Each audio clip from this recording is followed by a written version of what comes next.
Hey everyone, welcome back here with my channel here with Wrench Mafia. I'm glad you're here with me today as we dive into an important topic for all you truck and car enthusiasts out there.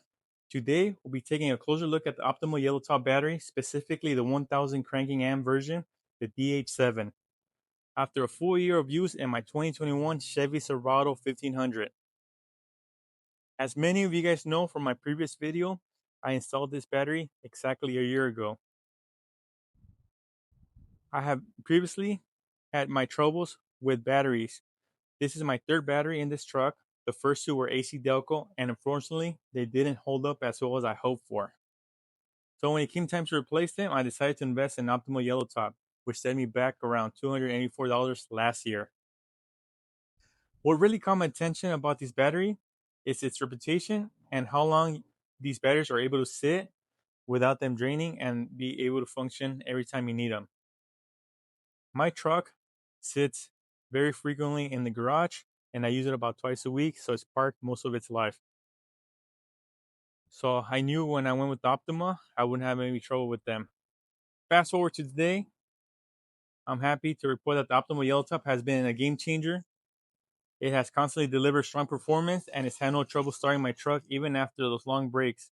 And I'm ensuring that I can count on it when I need it the most.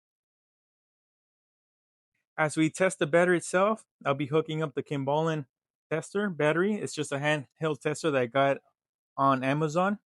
It's a generic little battery tester. So we're going to go to 12 volts. We're going to do a quick test, in-vehicle test, of course, as we have both positive and negative terminals hooked up to the vehicle.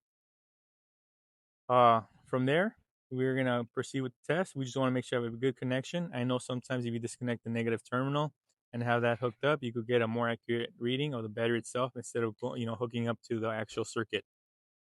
From there, we're going to put all the inputs. So we know we're going to be doing an in-vehicle battery test. And then we're going to put, of course, cranking amps, which is 1,000 amps on the vehicle. That is for the battery itself. Once we do that, we're going to press OK, and it should give us a reading. So this handheld tester is fairly accurate as I tested other batteries, and when they are bad, it does show that they failed or lay steady with charge. So I'm pretty surprised this car has been sitting here for about 2 weeks and it still tests good. So I was able to start it and I'm very happy with it. So I will be doing a 2-year review. And like I said earlier, if you guys want to see a full video of how I install this battery, I'll be linking down the video down in the description.